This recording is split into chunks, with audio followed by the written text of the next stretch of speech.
Sir body को सबसे पहले इस आदमी ने देखा था। ये यहाँ कचरा बीनने के लिए आया था। तब उसकी नज़र अचानक से इस पायल चौधरी की कटी हुई लाश पे गिरी और घबरा के इसने कंट्रोल रूम फ़ोन करके बता दिया। लाश तो पायल चौधरी की ही है। बड़ी बेरहमी से कत्ल किया गया।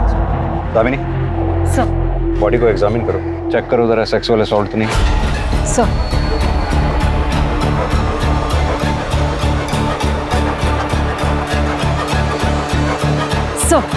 सर बॉडी के दोनों हिस्सों पर रेप या सेक्सुअल असॉल्ट जैसा कोई निशान नहीं। सर के पीछे जो घाव है उससे ये लग रहा है कि पत्थर या किसी भारी चीज से वार किया।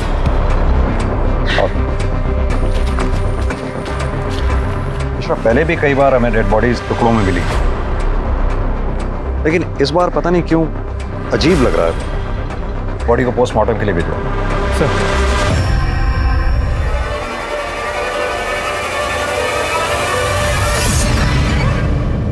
नमस्कार, आदाब। क्राइम पेट्रोल सतर्क के आज के एपिसोड में मैं अनूप सोनी आप सबका स्वागत करता हूं।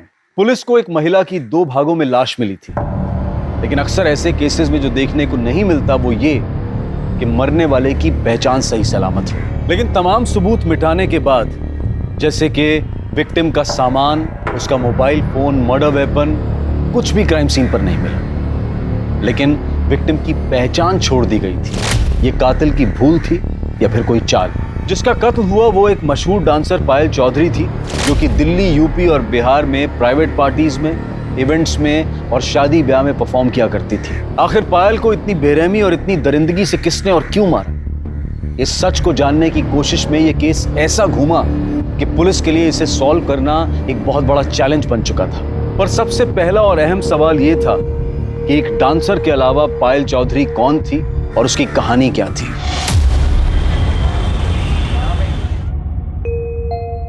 माँ, ये लो मिठाई खाओ। मिठाई? अरे मिठाई किस खुशी में? अरे माँ, अब खाओ तो। बता तो सही। तुम भी खाओ। खाओ ना। अरे अब तो बता। वो क्या है ना, मैं ब्याह कर रही हूँ। किससे?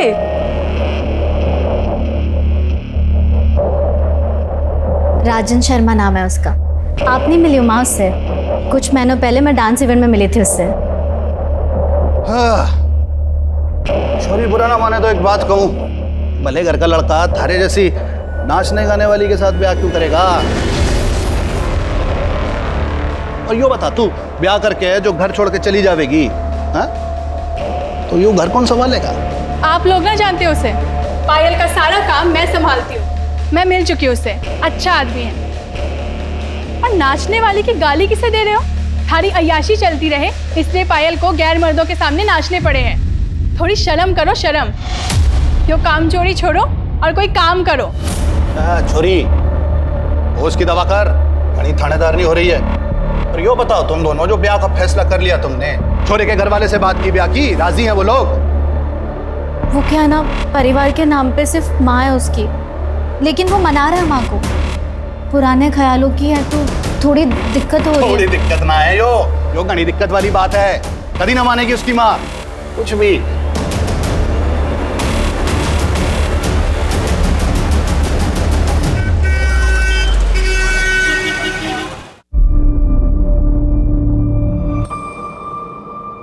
क्या हुआ?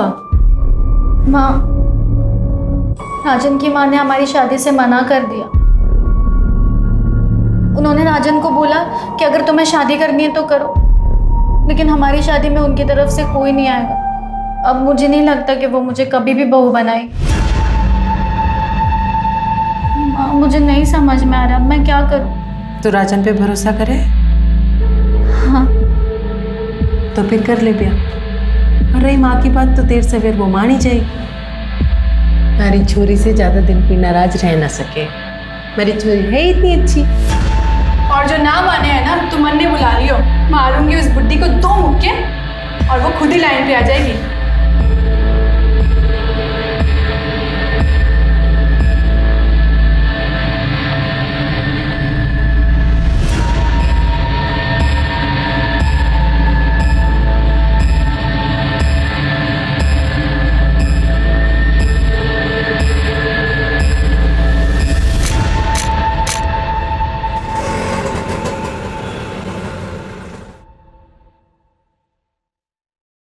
अरे आना।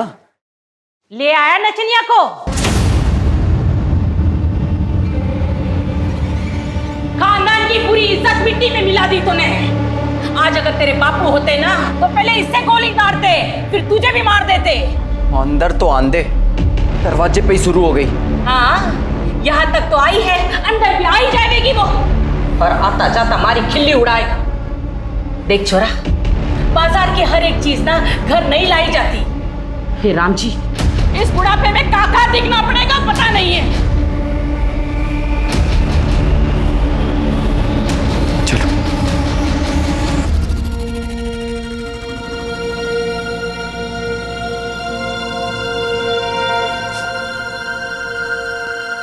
क्या होया? मेरी वजह से आपको कितना कुछ सुनना पड़ा। माँ भी आपसे नाराज हो गई ना। तो क्या हुआ? शादी हुई हमारी, अब तो जिंदगी भर साथ में रहना है, एक दूसरे का सुख दुख बांटना है। और माँ की चिंता तू ना कर, उन्हें मैं संभाल लूंगा। धीरे धीरे सब ठीक हो जाएगा। और अभी ये आंसू आंसू पहुंच और थोड़ा शर्मा वर्मा ले, नई नवेली दुल्हन है, थोड़ा फील तो आना चाहिए ना। हाँ, सुहाग रात है आज हमारी, तो थोड़ा तो मुस्कुरा दो। इधर से, इधर से, इधर से।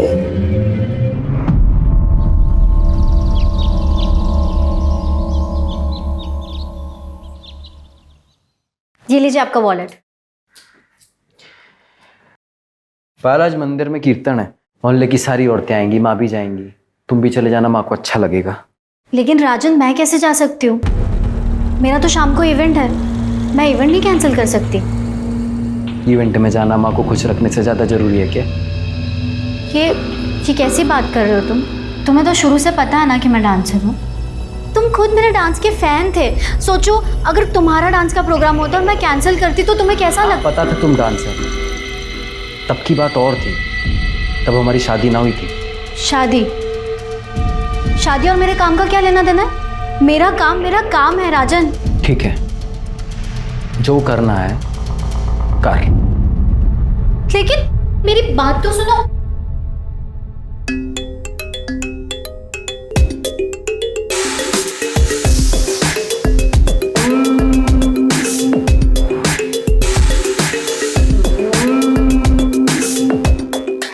वाह पायल, वाह।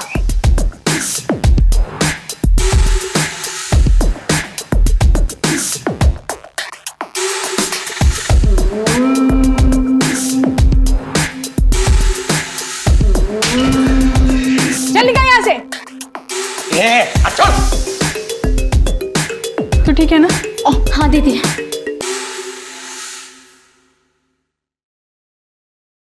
माँ जी,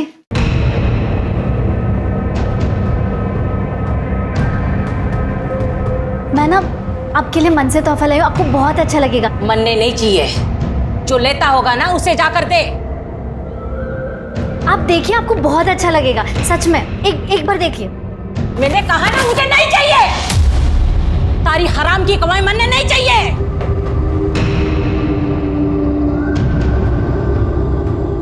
मैं क्या बोल रही हूँ, आप बात कीजिए ना माँ जी से, प्लीज। सही कह रही है माँ, तू हमें कोई गिफ्ट देना ही चाहती है तो ये डांस वांस छोड़ के अपना घर संभाल। ये क्या बोल रहे हैं आप? मैं घर तो संभाल ही रही हूँ ना। और रही बात काम की, तो मैंने आपको पहले ही बोल दिया था कि मैं शादी के बाद नहीं छोड़ सकती हूँ काम। काम के नाम का तो बाणा है। बात ये है कि थारे को ये घटिया आदमियों को अपने पीछे ला टपकाता देख के मैं मजा आवे। उनकी गंदी अश्लील बातें सुनना पसंद है थारे को। खुशी होती है थारे को कि इतने सारे लोग थारे पीछे पागल हो रखे हैं। समझ में नहीं आता कि मन में?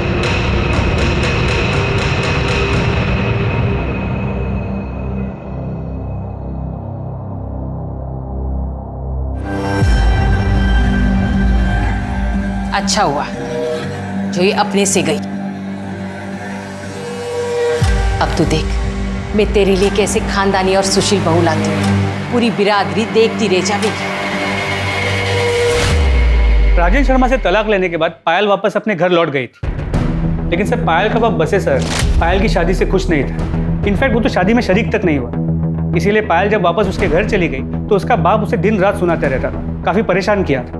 इसीलिए पायल ने अपना एक अलग घर ले लिया। तो अपनी छोटी बहन अलका, जो उसकी मैनेजर भी है, उसके साथ वहाँ शिफ्ट हो गई। सर कुछ दिनों बाद सुधा अनीश को लेकर पायल के साथ उनके घर शिफ्ट हो गई।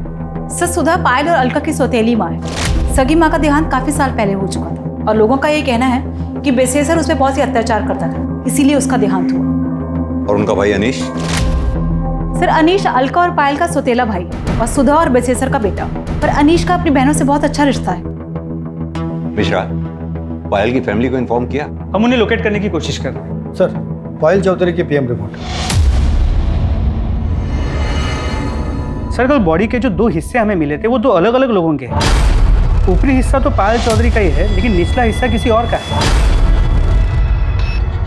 उसका मतलब बॉडी को देखकर जो अजीब हमें लग रहा था वो यही बात है। एक नहीं 2 मर्डर हुए। अब पता ये करना है कि दूसरी लड़की कौन है जिसका मर्डर हुआ। सर पोस्टमार्टम रिपोर्ट के मुताबिक ये दोनों मर्डर्स कल शाम 6 और 8 के बीच हुए। और सर पायल की मौत सर के पीछे किसी पत्थर के वार की वजह से हुई। सर के पीछे एक घाव मिला है जिसमें सूखा हुआ खून है और सर पत्थर के कुछ पार्टिकल्स भी मिले। मिश्रा, हमें जल्द से जल्द ये डबल मर्डर केस सॉल्व करना होगा। पता लगाना होगा ये दूसरी लड़की कौन है जिसका मर्डर हुआ। इन बॉडी के हिस्सों को डीएनए टेस्ट के लिए भेजो। सर एक सेकंड। हेलो, कहाँ पर? ठीक है सर, शिवपुरी में कुएं के पास एक कटा हुआ हाथ और पैर में।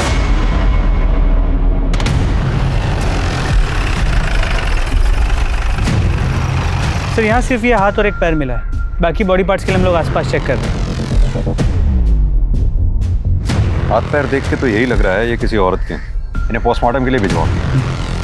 आसपास अच्छी तरह से सर्च करो, शायद फेंकने वाले का कुछ सुराग मिले। सर दामिनी, तुम इस पार्ट को चेक करो। हेलो, ठीक है, मुझे एड्रेस मैसेज कर दो। सर पायल चौधरी का एड्रेस मिल गया।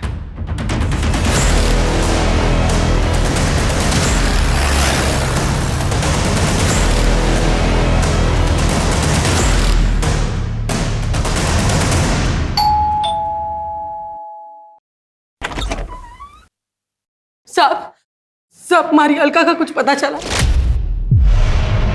बताया कहाँ थी वो 2 दिन से?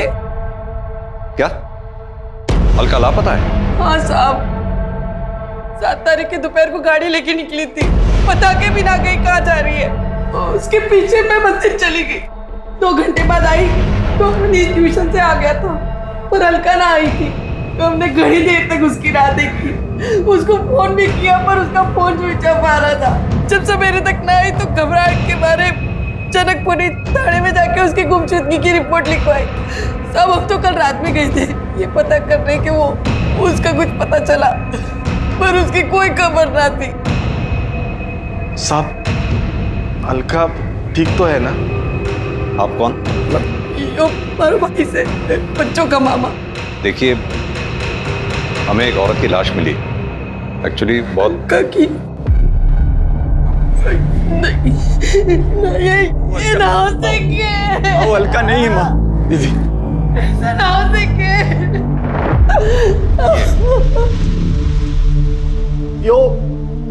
ये तो पायल है।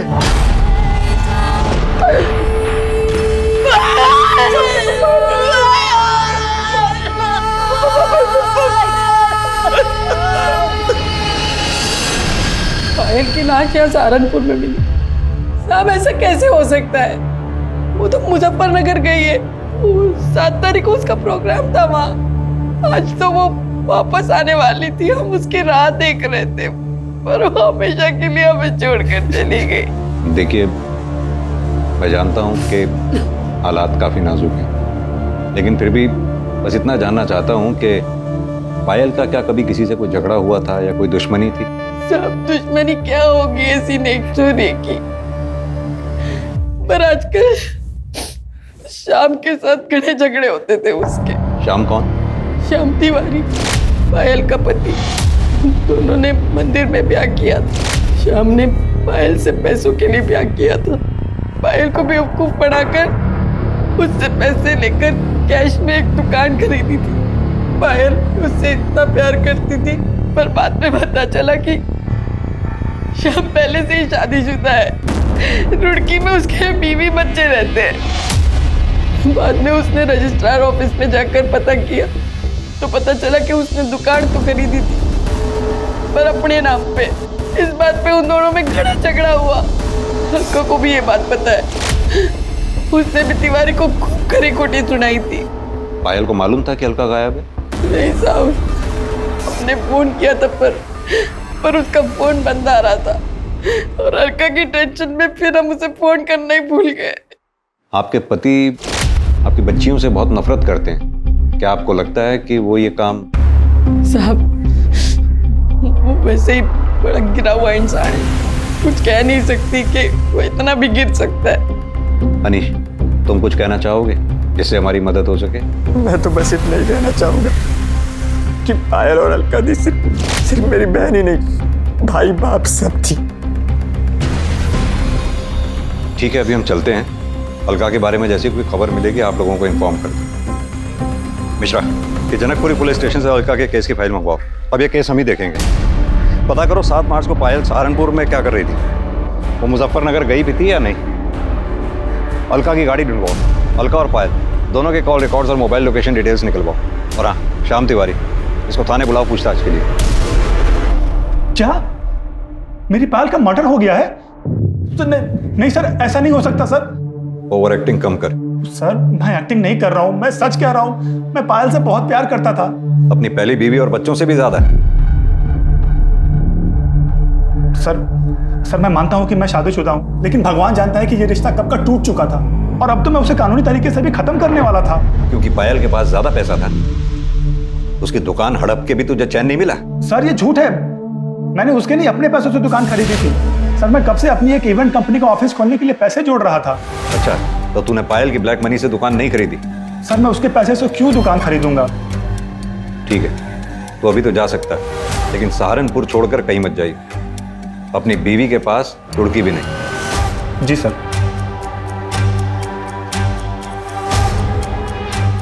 मिश्रा, पता करो ये श्याम तिवारी ने जो कहानी सुनाई है इसमें कितनी सच्चाई है। इसके call record, mobile location detail सब निकलवाओ।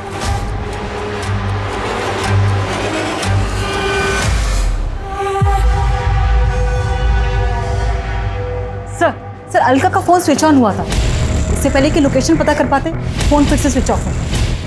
दामिनी, अलका के फोन पे नजर रखो। सर, जैसे भी हो सकता है वो मुसीबत में हो, तो शायद हम उसे बचा पाएं। सर, मुझे नहीं लगता हम अलका को बचा पाएंगे। क्यों? सर, बॉडी के जो 2 हिस्से मिले थे, ये उनकी डीएनए रिपोर्ट है। इसका मतलब तो निचले पार्ट का डीएनए 50% पायल की बॉडी से मैच करता है। तो यानी वो बॉडी अलका की है? सर, रिपोर्ट से तो यही लगा। मिश्रा, एक काम करो, कुएं के पास से जो हमें हाथ पैर के टुकड़े मिले उनका डीएनए से मैच करके देखो। सर। हेलो, कहाँ? ठीक है सर, रेलवे ट्रैक के पास एक औरत का सर कटा हुआ मिला। वो उसकी पिक्चर अभी भेज रहे हैं। आ गई सर, ये तो अलका चौधरी है। मिश्रा, इस सर का डीएनए जंगल से मिले बॉडी के टुकड़ों से मैच करके देखो। जिसने भी ये काम किया बहुत ही शातिर खिलाड़ी है, बड़ी बेरहमी से मारा है।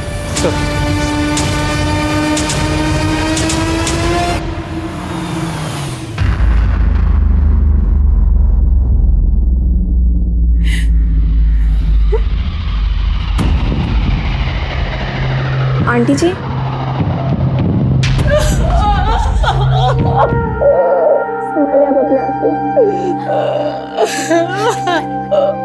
आंटी जी, मुझे तो अभी भी यकीन नहीं हो रहा है कि पायल दीदी और अलका दीदी के साथ इतना सब कुछ हो गया। कितनी बुरी मौत मारा उन दोनों को। आंटी जी, अब संभालिए अपने आप को, सब सही हो जाएगा। दीदी, कसम खाता हूँ तुम दोनों की कि ये जिसने भी तुम्हारे साथ किया है ना, छोड़ूंगा नहीं उसे। अनीश, जो होना था वो हो गया। हट, अकेला छोड़ दे मुझे। जिनकी माँ बड़ी फिरे थी तू, वो दोनों निकल ली। अब क्या इरादा है? क्या करेगी? क्या करेगी आप? जी, क्या छोड़ बनना है? बड़ी बड़ी माँ बने घूमे थी दोनों की। भगवान ने सजा दे दी थारी दोनों छोरियों को। बाप ने अकेला छोड़ के आई थी मरने के लिए। और एक बात बोलूं, और तू कम ही नहीं थोड़ी है ना है। सजा जी कम से कम माहौल का तो ध्यान रखिए। क्या माहौल का ध्यान रखूं मैं? रे बेटा जैसी करनी वैसी भरनी। यो संस्कार है बेटे के, यो सिखाया है, यो सभ्यता दी है। सारी सभ्यता अरे तू बाप ना है, बाप के नाम पे शराब है शराब। अरे थारे बचपन में पूरा परिवार बर्बाद हो गया। यो तू ध्यान रख, कीड़े पड़ेंगे कीड़े, सड़ के मरेगी। पानी देने वाला नसीब नहीं होगा। निकलो तुम लोग। सर, पायल के मर्डर केस में कुछ अपडेट्स मिली हैं। 7 मार्च को मुजफ्फरनगर शहर में माहौल खराब होने के कारण धारा 144 लगाई गई, इसलिए पायल का इवेंट कैंसिल हो गया और इवेंट ऑर्गेनाइजर्स ने पायल को एक प्राइवेट कैब से अपने घर सहारनपुर भेज दिया। उस कैब ड्राइवर से बात हुई? जी सर, उससे बात हुई। उसने कहा कि वो पायल को घर तक ड्रॉप तो करने वाला था, मगर सहारनपुर एंटर करने से पहले ही उसकी कैब खराब हो गई। क्या हुआ भैया? मैडम शायद गाड़ी खराब हो गई। एक काम कीजिए, आप मुझे यहीं छोड़ दीजिए, मैं बस या ऑटो से चले जाऊंगी। ये लीजिए। वो लोग ना पहचाने, इसलिए उसने अपने चेहरे को दुपट्टे से ढका, आंखों पे चश्मा लगा के वो वहाँ से चली गई। और हाँ सर, कैब ड्राइवर ने ये भी कहा कि उसका फ़ोन स्विच ऑफ था क्योंकि वो चार्ज करना भूल गई। कैब ड्राइवर को ये कैसे मालूम कि पायल के फ़ोन की बैटरी डाउन थी? क्योंकि सर पायल ने ड्राइवर को पूछा था कि उसके पास फ़ोन का चार्जर है। उस जगह के आसपास कोई सीसीटीवी है क्या? तो जहाँ गाड़ी खराब हुई वहाँ कोई सीसीटीवी कैमरा नहीं मिला, और वहाँ से कुछ ही दूरी पे एक छोटे से गांव का बस स्टॉप, वहाँ भी कोई सीसीटीवी कैमरा नहीं, ना ही कोई दुकान। उसने वहाँ से बस लिया नहीं, ये पता नहीं चल पाया। सर कल से ये फोटो बहुत वायरल हो रही है। किसकी फोटो है? सर फिलहाल तो पता नहीं, पर जल्दी पता चल जाएगा। सर पायल और अलका का फ़ोन डिटेल्स भी आ गई। मोबाइल लोकेशन के अकॉर्डिंगली 7 मार्च शाम को 6 बजे अलका का जो लोकेशन है वो सर घर से कुछ किलोमीटर दूर का दिखा रहा है, जहाँ पे दोनों की डेड बॉडीज मिली। सर अलका के फ़ोन की लास्ट लोकेशन क्राइम स्पॉट के पास दिखा रहा है, जबकि पायल का फ़ोन शाम को 4 बजे सहारनपुर के बॉर्डर के पास स्विच ऑफ हो गया। इसका मतलब कैब ड्राइवर सच कह रहा था, अलका का फ़ोन स्विच ऑन हुआ? नहीं सर। यानी कि अब तक हमें यह पता है कि पायल 7 मार्च को सहारनपुर बॉर्डर के पास तक पहुंची। उसके बाद वो आगे कहाँ गई, उसके साथ क्या हुआ, ये हमें पता करना है। साथ में ये भी पता करना है कि जो फोटो में आदमी दिख रहा है ये कौन है। हो सकता है पायल की माँ सुधा इस आदमी को जानती है। Right sir.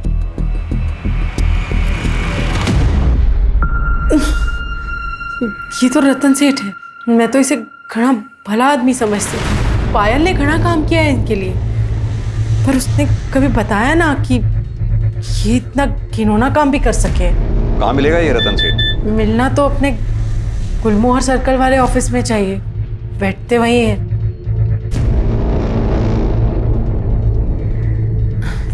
गर्लफ्रेंड से बात करें। गर्लफ्रेंड भी है तुम्हारी? जी, जूही। बचपन से ही घना प्यार करें एक दूसरे को। सेठ घनश्याम ठाकुर जी ने कहा है कि जैसे ही सही समय आएगा दोनों का ब्याह कर देंगे। ठीक है।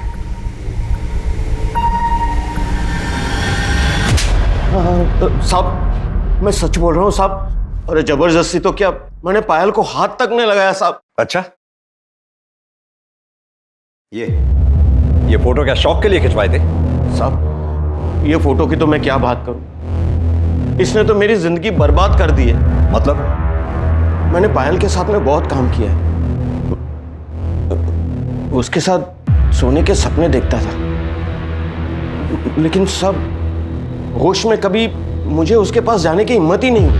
वो किसी को अपने पास भटकने ही नहीं देती। एक दिन जैसे ही काम खत्म हुआ तो पेमेंट लेने मेरे कमरे में आई। आओ पायल आओ, बैठो। अरे भाई आज तो तूने कमाल ही कर दिया, लोग तुम्हारे दीवाने हो गए। मुझसे तेरा नंबर मांग रहे और मुंह मांगी कीमत देने के लिए भी तैयार है लोग। नहीं सेठ जी, मुझे एक्स्ट्रा पैसे नहीं चाहिए, बस मुझे मेरे काम के पैसे दे दीजिए। बस अभी लेके आया, तब तक तू बैठ, मैं तेरे लिए जूस लेके आया। बैठ।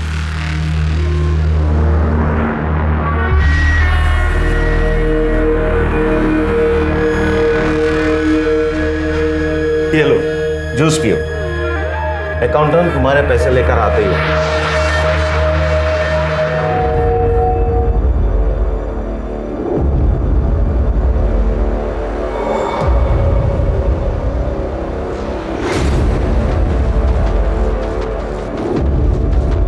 पायल, पायल, पायल,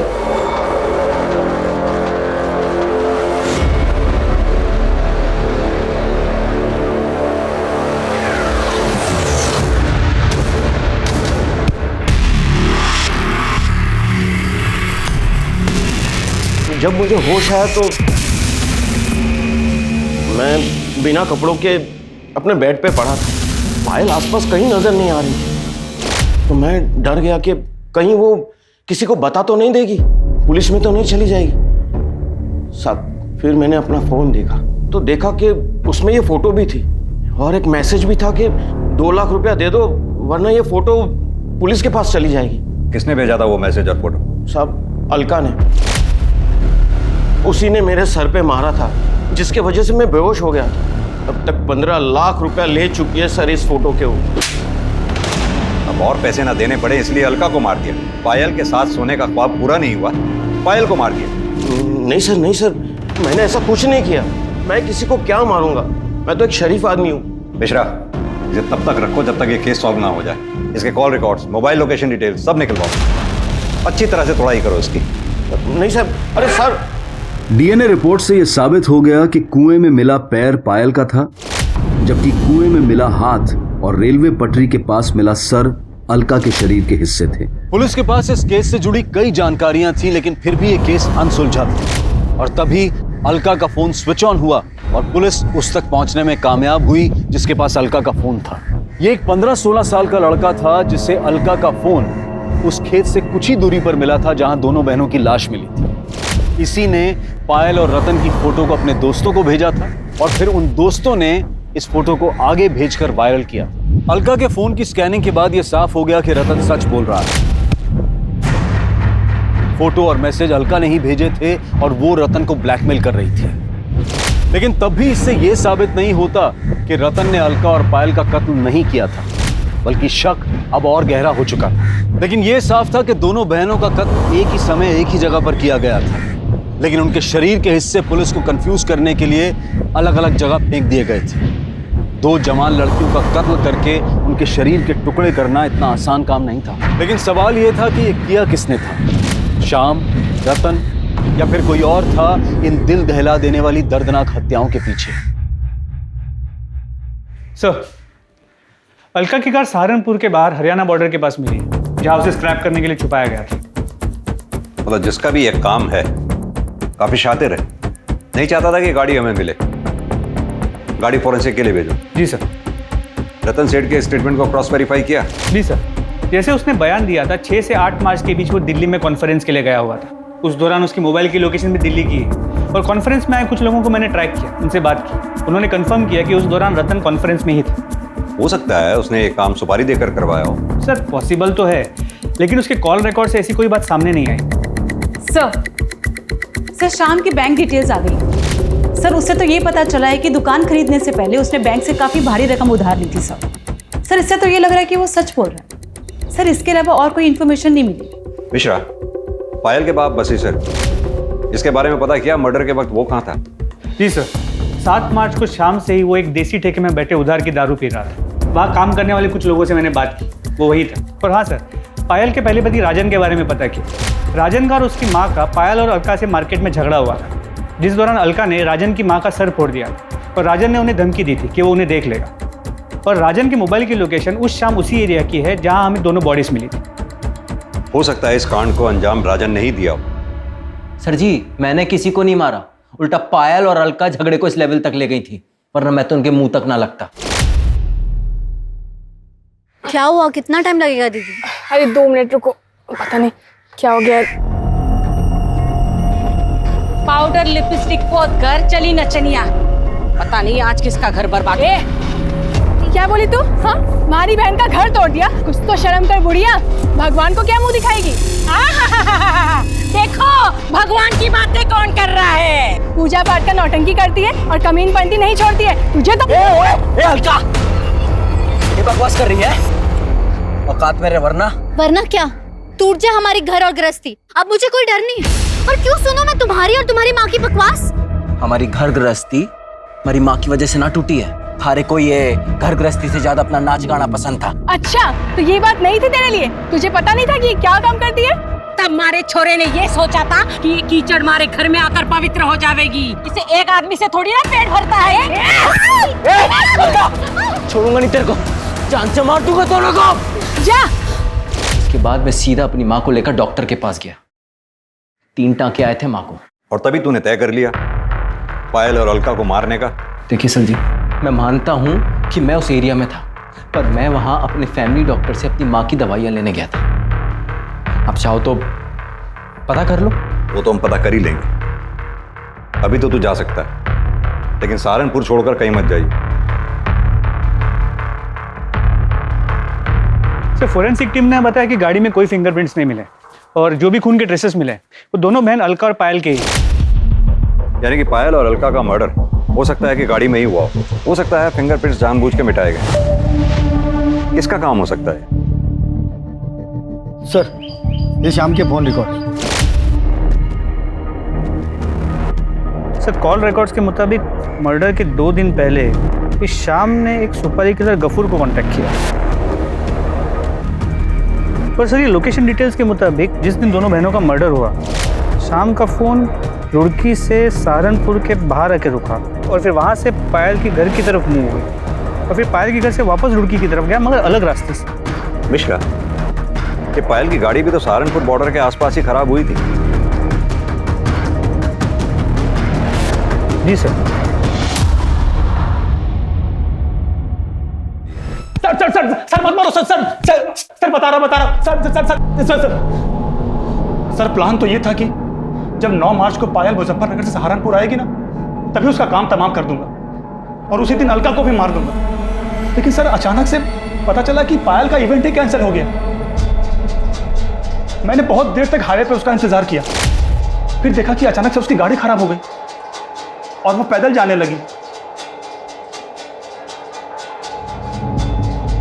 वहां बस स्टॉप पर और लोग भी थे, इसलिए मैंने गफूर को वेट करने को कहा। फिर अचानक पायल का दुपट्टा सरक गया और लोगों ने उसे पहचान लिया और लोग भी वहां पर आ गए। सबने उसे घेर लिया। क्या करें अब? फिर एक लड़का मोटरसाइकिल पर आया और पायल उसके साथ चली गई।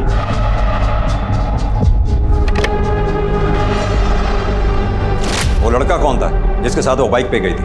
सर, वो हेलमेट पहन रखा था, उसकी शक्ल नहीं देख पाया मैं। बाइक का नंबर, बाइक का मॉडल, कलर कुछ तो नोटिस किया होगा।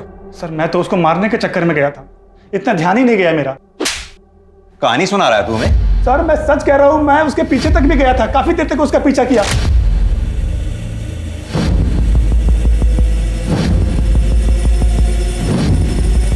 गफूर, छोड़ इसको, बाद में देखते हैं। निकल नहीं गया, तूने उनका पीछा किया, सुनसान जगह देखकर दोनों को गाड़ी से उतारा, उनको मारा और फिर लाश को ठिकाने लगा दिया। नहीं नहीं सर, ये झूठ है। ये झूठ है? चल अब ये बता, दुकान किसके पैसे की खरीदी थी? बोल। हाँ सर, ये सच है कि वो दुकान पायल के पैसे से थी। सर, मैं क्या करता, फ्री की दुकान थी, 15,000 किराया आ रहा था, तो मैंने सोचा कि पायल का ही काम तमाम कर देता हूँ। लेकिन सर, हम ऐसा कर नहीं पाए। मिश्रा, पता करो ये शाम की बात में कितनी सच्चाई है। और हाँ, जब तक हम कातिल तक नहीं पहुंच जाते, इसे यहीं बिठा के रखो और इसके साथ ही गफूर को उठा ला। सर, अगर ये शाम निर्दोष है तो फिर ये डबल मर्डर्स किसने किया? मिश्रा, सवाल ये उठता है कि टारगेट पे पायल थी या अलका, या फिर दोनों बहनें, क्योंकि अलका का दिमाग गर्म था, उसके कई दुश्मन हो सकते हैं। और अगर ये शाम सच कह रहा है कि पायल घर पहुंची और अलका से मिली, तो ये कैसे मुमकिन हो सकता है कि घर वालों को पता ही ना चला? कहीं ऐसा तो नहीं पायल अलका से घर के बाहर मिली, बाहर से ही दोनों कहीं चले गए और फिर मार दिए गए, या फिर इस कांड में घर का ही कोई आदमी शामिल?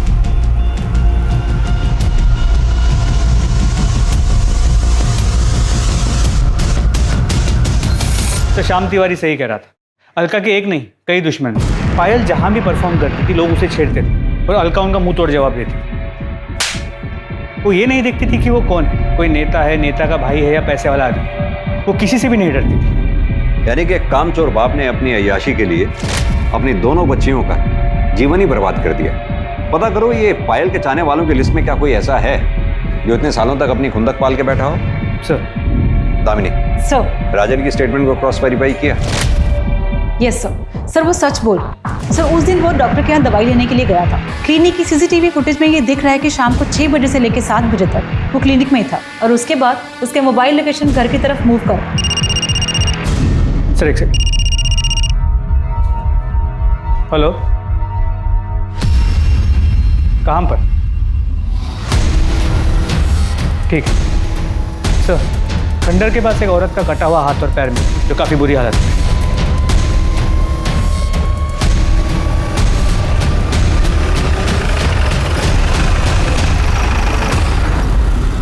पायल की बॉडी का ऊपरी हिस्सा और अलका की बॉडी का निचला हिस्सा हमें यहाँ मिला। इसका मतलब दोनों बहनों को यहाँ गाड़ी से उतारा गया और मारा गया। जाहिर सी बात है, ये स्पॉट उनके घर के रास्ते में ही पड़ता है। अब या तो कातिल उनका पहले से पीछा कर रहा था, जिसने यहाँ पहुंचकर गाड़ी को रुकवाया, दोनों बहनों को उतारा और कत्ल किया, या फिर वो कातिल बीच रास्ते में उन्हें मिला, जिसे उन दोनों बहनों ने अपनी गाड़ी में बिठाया। अब अगर गाड़ी में बिठाया है तो या तो कातिल उनका जानने वाला होगा, दोस्त होगा, या फिर परिवार का कोई सदस्य होगा, जिसने यहाँ पहुंचकर उन दोनों को गाड़ी से उतारा और कत्ल किया।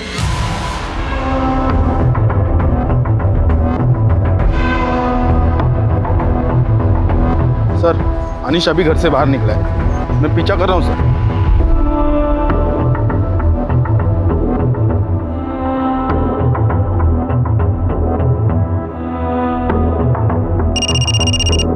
हाँ पांडे, वो जवाहर नगर के दूसरी नंबर गली के आखिरी मकान में घुसा है सर उस तरफ।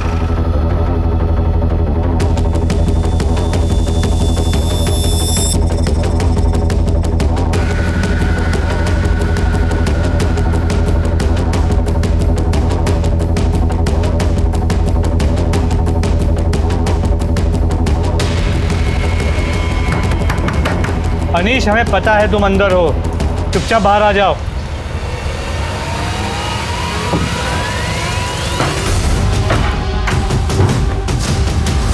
अंदर चेक करो।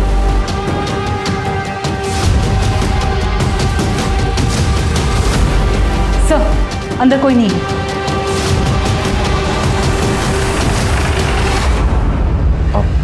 जवाहर नगर में गया था, पर हुआ क्या? क्यों गए? अब पढ़ाई करने गया था मैं। वो मेरा वहाँ दोस्त रहता है ना, तो आता जाता। तो एक बात बता, जब तू वहाँ से निकला हमें दिखाई क्यों नहीं दिया? मतलब तूने मुझे बताया क्यों नहीं? तू वहाँ गया था? नहीं माँ, मैं तो आपको बताने ही वाला था, पर आप सोई हुई थी तो इसीलिए मैं। दोस्त का नाम क्या है? रवि चौरसिया। अचानक पूरा केस घूम गया। इन्वेस्टिगेशन के प्राइम सस्पेक्ट अनीश और उसका दोस्त रवि चौरसिया बन चुके थे। अनीश के कॉल डिटेल्स और मोबाइल लोकेशन से यह साफ हो गया कि अनीश अक्सर अपने दोस्त रवि चौरसिया के घर जाता था और दोनों रोज बात करते थे। लेकिन रवि की मोबाइल लोकेशन ने उसे बड़ा सस्पेक्ट बना दिया था। रवि के इर्द गिर्द सब कुछ संदिग्ध था। जैसे कि उस शाम जब अनीश रवि के घर पहुंचा था, तब रवि की मोबाइल लोकेशन के मुताबिक वो घर पर ही था। उसके बाद से रवि का मोबाइल फोन स्विच ऑफ आ रहा था और वो गायब था।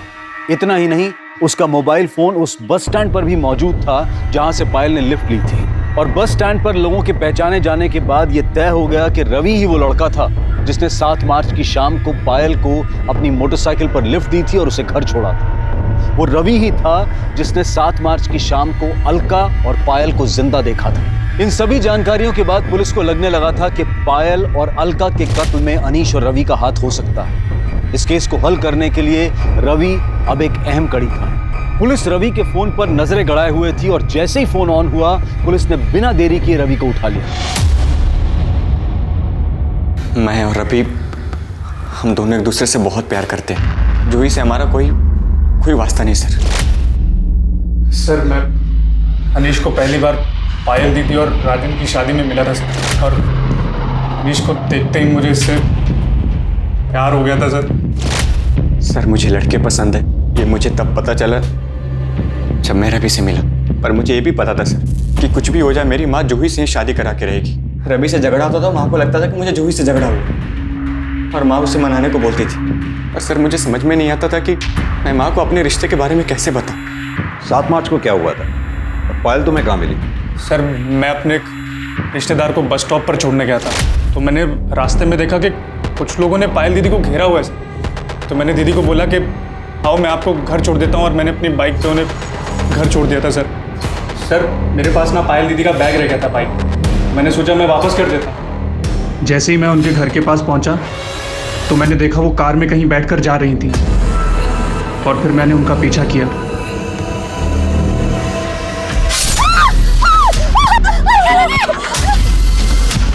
ये देखकर मैं बहुत डर गया था सर।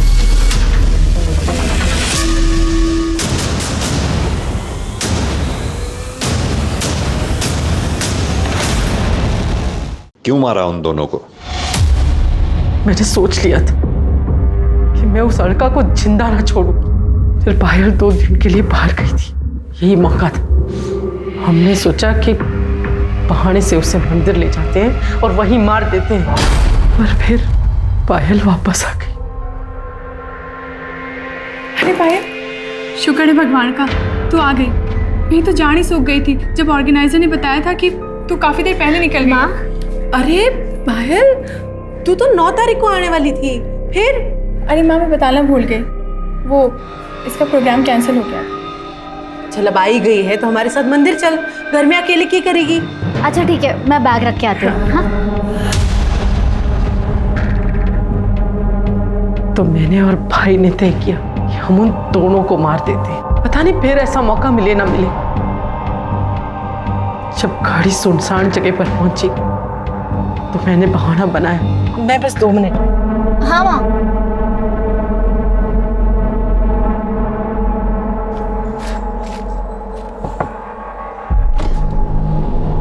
अरे मामा जी आप?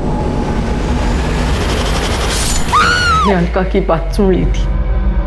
वो अनीश और रवि को भगाने की तैयारी कर रही थी, जहाँ वो अपनी मर्जी से रह सके। जूही और अनीश के ब्याह के कितने सारे सपने देखे थे मैंने। वो अलका और एक छोरी की बुद्धि भ्रष्ट करने पर तुली हुई थी।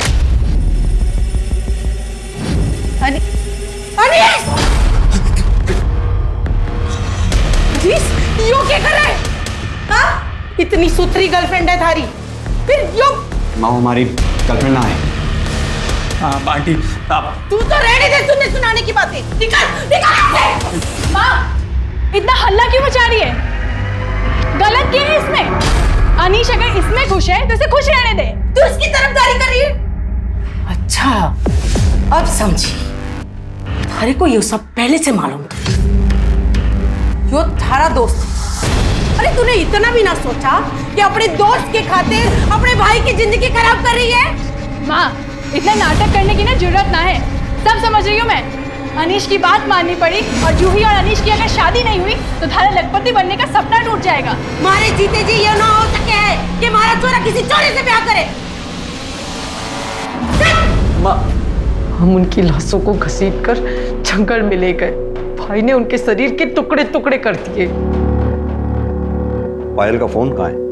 वो मैंने लाश के टुकड़ों के साथ जंगल में फेंक दिया। अलका वही फोन ढूंढा पर नहीं मिला।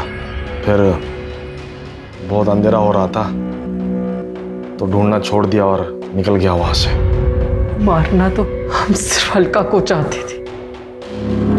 पायल तो सीधी थी, उसे तो हम बाद में भी देख लेते। लेकिन कहते हैं ना, जिसकी मौत जहां लिखी होती वो वहां अपने आप पहुंच जाता है। ऐसा कहा जाता है कि जब कोई किसी के साथ अच्छा करता है तो उसका फल भी अच्छा ही मिलता है, लेकिन इस केस में उल्टा हुआ। जिस अलका और पायल ने अपनी सौतेली माँ और सौतेले बेटे अनीश को ऐशो आराम और इज्जत की जिंदगी मुहैया करवाई, उसी सौतेली माँ ने अपने बेटे की भलाई सोचकर बेटियों की जान ले ली। ये केस एक सबक है कि अपराध और आपराधिक मानसिकता किसी के अंदर भी विकसित हो सकती है और अपराध घर या बाहर कहीं भी पनप सकता है। देखते हैं हमारे आज के एपिसोड की दूसरी कहानी। मैं भी वही हूँ जिनके इंसाफ के लिए कभी कैंडल मार्च हुए थे। उनकी आवाज़ उठाने के लिए हम सब ने अपनी चुप्पी तोड़ी थी, पर मेरे लिए ना धरना है ना आशा की कोई आँच जली। क्या मुझे कभी इंसाफ नहीं मिलेगा?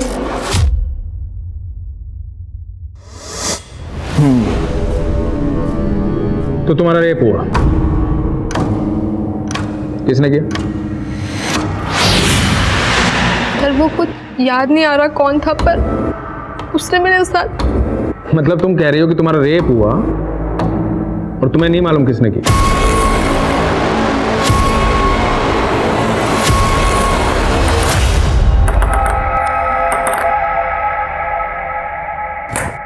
नमस्कार, आदाब। क्राइम पेट्रोल सतर्क के आज के एपिसोड में मैं अनूप सोनी आप सबका स्वागत करता हूं। यह घटना एक लड़की की जिंदगी की बहुत ही भयानक और विचित्र रात से जुड़ी थी।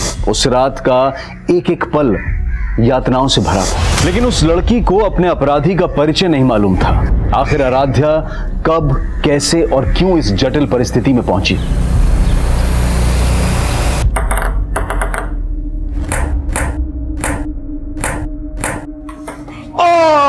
And Aradhya, you win the game. Nice nice shot. ए नहीं ना, क्या कर रही हो तुम? थोड़ा एनर्जी रखो ना। Aaradhya, I like it. लेकिन गेम है ना, इतना लंबा नहीं चलना चाहिए, थोड़ा थोड़ा इंप्रूवमेंट करो। और देखो क्या है, ये बैकहैंड है ना, ये बैकहैंड को हम ये ऐसा पकड़ा हमने, और ये हमने ये स्ट्रोक दिया, समझिए, ये स्ट्रोक दिया। नहीं ना, देखो तुम्हारा क्या होता है, तुम एनर्जी नहीं रखती, तुम्हें फोर्स होना चाहिए। हाँ, ये जो स्ट्रोक है ना, ये इस तरह से, ये ऐसे।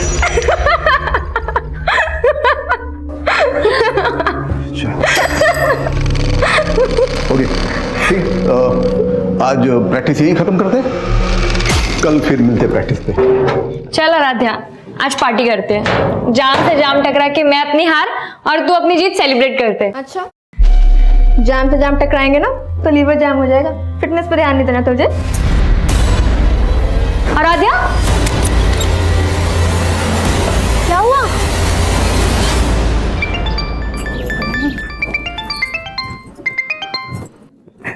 हाँ जी बोलो। 5 बज रहे हैं और आराध्या अभी तक घर नहीं आई। अच्छा, तो आपके बेटे ने आराध्या की आपको सारी खबर दे दी? हाँ तो भाई है तो फिक्र तो होगी ना उसको।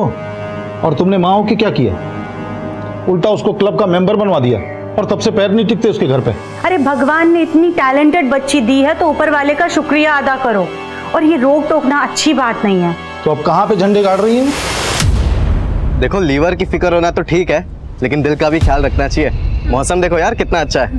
ये लो। बस तल्ली नहीं होना, मुझे घर भी तो जाना है। ओ हेलो, हमें कौन सा शमशान जाना है? बारिश है, बियर है, तुझे और क्या चाहिए? चल अब आइए ना, तो अच्छे से एंजॉय करके जा। एंजॉय तो तब करूंगी ना जब कंट्रोल में रहूंगी। कंट्रोल? अरे मैं हूँ ना, मैं करता हूँ तुझे कंट्रोल। आजा, नहीं पीना यार प्लीज। आजा आजा आजा आजा। सुपर हीरो तो होगा नहीं जो ये छत से कूदने के जीन्स आ गए तेरे अंदर है। चिल कर यार, मैं तो बस ये कह रहा था कि ये रिस्की खेल बंद कर एंड हैव सम फन। चल देख। ओ हेलो, तू बड़ा ब्लश कर रही है, जानती है क्या उसे? जानती तो नहीं, पर लड़का जानने लायक है। अपने बॉयफ्रेंड के सामने फ्लर्ट कर रही है। आज तू पीने के लिए ब्लैकमेल कर रहा था, कल को जीने के लिए ब्लैकमेल किया तो तेरे साथ रिस्क बहुत है, समझा? कोई रिस्क नहीं है पापा, आप तो ऐसे डर रहे हैं जैसे दूसरी लड़कियां जॉब ही नहीं करती। होटल में वेटर का काम करके बड़ा नाम रोशन कर रही मेरा, और रोज रात को 12-12 बजे तक घर आती है। देख मंजू, ये सब नहीं चलेगा। पापा, आप खुद तो मेरी पढ़ाई का खर्चा उठा नहीं पाते, अब क्या मैं खुद की पढ़ाई के लिए पार्ट टाइम जॉब भी नहीं कर सकती? बोल तो ऐसे रही है जैसे तुझे अनपढ़ छोड़ रखा है मैंने। बीए करवा दिया ना, अब इसके आगे ना तो पढ़ाई करेगी ना जॉब करेगी, समझी?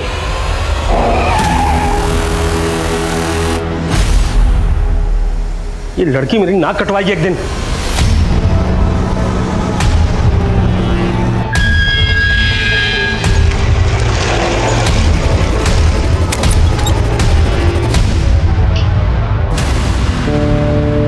हेलो पापा, आराध्या घर पे ही है। जैसे कल रात को आपने उसकी क्लास ली थी ना, बस वैसा ही करो उसके साथ, लाइन पे आ जाएगी वो। अब वो चाहे कुछ भी कर ले, मुझे उस संकी से बात ही नहीं करनी है। बाय द वे, ये कहीं उस करण का जादू तो नहीं जो तूने अभिनव से तुरंत ब्रेकअप कर लिया? हाँ, खींच मत यार, मुझे बस अपने गेम पे फोकस करना है। ओह चैंपियन। अच्छा सुन, आज पार्टी में तो आ रही है ना? नहीं यार, घर में पापा ने डिटेन कर रखा है और भाई मेरे पे पहरा दे रहा है, कैसे आऊंगी?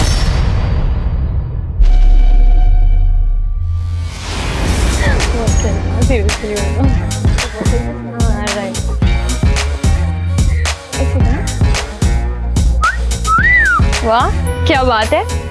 भाई द वे, तू आराध्या ही है ना? क्योंकि वो तो शायद पार्टी में नहीं आने वाली थी, मम्मी ने अलाउ कर दिया। मम्मी ने किस चीज के लिए अलाउ किया? जागरण के लिए या पार्टी के लिए? तेरे कपड़े तो देख। क्यों, क्या हुआ? आराध्या बहुत सुंदर लग रही हो। अब मैं क्या कह रहा था, मुझे तुमसे कुछ। आराध्या सॉरी। संध्या। आराध्या, संध्या पे तो हम मिले थे। Karan, right? Right. Sense of humour अच्छा है तुम्हारा। वैसे क्या हुआ, आज चोर पुलिस खेल रहे हो क्या बॉयफ्रेंड गर्लफ्रेंड? अभिनव मेरा बॉयफ्रेंड नहीं है, he is just a friend. Okay.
क्या बात है बेटा? कल से तू बड़ी गुमसुम लग रही है। माँ वो कुछ नहीं, बस थोड़ी तबीयत ठीक नहीं है।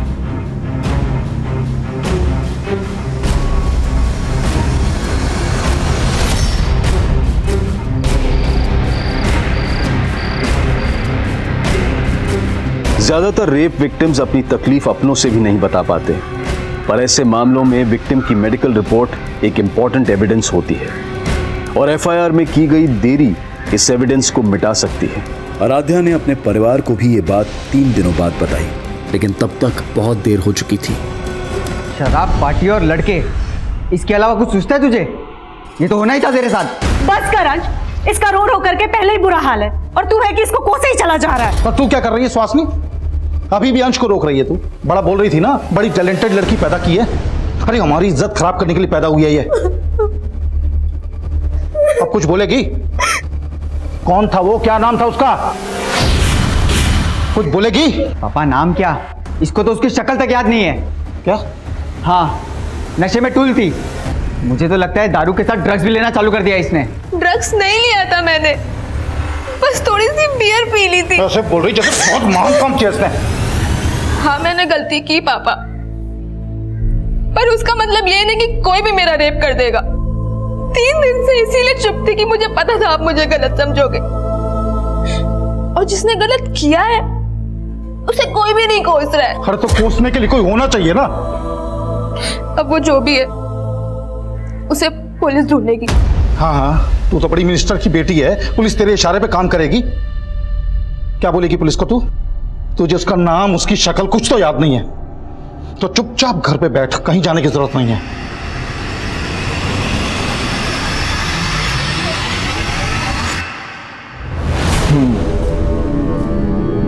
तो तुम्हारा रेप हुआ, किसने किया? पर वो कुछ याद नहीं आ रहा कौन था, पर मतलब तुम कह रही हो कि तुम्हारा रेप हुआ और तुम्हें नहीं मालूम किसने किया? सर दरअसल उस दिन ये होश में नहीं थी। सर एक्चुअली उस दिन मैं एक पार्टी में गई थी और मैंने वहाँ थोड़ी सी बियर पी ली थी, पर इतना नशा मुझे पहले कभी भी नहीं हुआ था जितना उस रात को हुआ मुझे। मतलब ये सब पार्टी में हुआ? नहीं सर, पार्टी में नहीं हुआ। मुझे याद है अच्छे से कि पार्टी के बाद घर जा रही थी और मुझे बहुत तेज चक्कर आ रहे थे, बहुत सर दुख रहा था और फिर कुछ भी समझ नहीं आया था कि मेरे साथ हो क्या रहा है, और फिर अचानक से मैं वहीं पे बेहोश हो गई। और जब मुझे हल्का सा होश आया और फिर अचानक पता नहीं मैं कैसे उसी रोड पे पहुंच गई जहाँ पे मैं बेहोश हुई थी।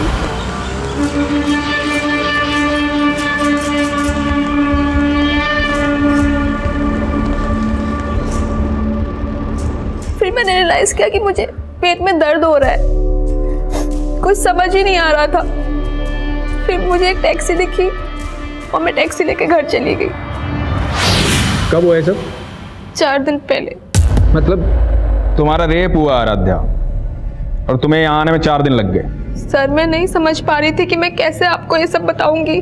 मतलब तुम कंफ्यूज थी? कहीं ऐसा तो नहीं कि होश आने और होश जाने के बीच में जो तुम्हारा रेप हुआ, जो तुम बता रही हो, ये सब वाकई में एक सपना हो? नहीं सर, मेरा ये कोई सपना नहीं था, मेरा सच में रेप हुआ है। अरे तो मान लेते हैं रेप हुआ है, पर रिपोर्ट बताओ किसके खिलाफ लिखूं, बोलो।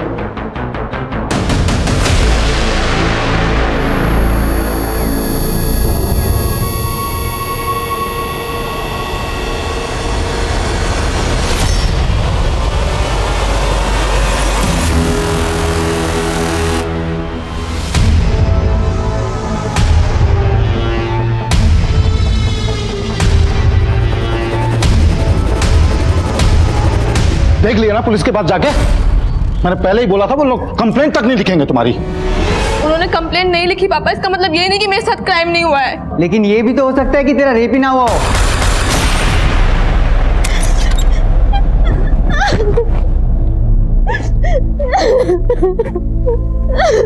बस बस कर, चुप हो जा। अंश और तेरे पापा कुछ भी बोले, लेकिन मैं तेरी लड़ाई लड़ूंगी। लेकिन बेटा तुझे याद करना होगा कि वो कौन था। ध्यान से सोच, शायद तुझे उसकी शक्ल याद आ जाए। अच्छा ये याद कर कि तो उस दिन उस सड़क से उस कमरे तक कैसे पहुंची? तू खुद से गई थी या तुझे कोई जबरदस्ती लेकर के गया था? ओके ठीक है, बाय। आई बैठी, आ जाओ बेटा, बैठ। सर जब से ये सब हुआ है तब से ये बहुत सदमे में है। मैं समझ सकता हूं बेटा, डरने की जरूरत नहीं। तुम्हारे साथ जो कुछ भी हुआ है हमें ठीक से बताओ।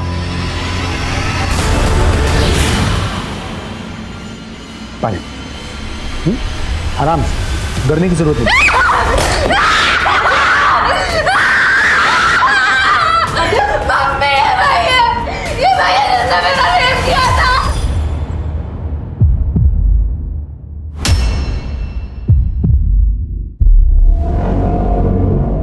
क्या बोल रही है? सॉरी सर, ये बहुत डिस्टर्ब है जब से ये सब कुछ हुआ है।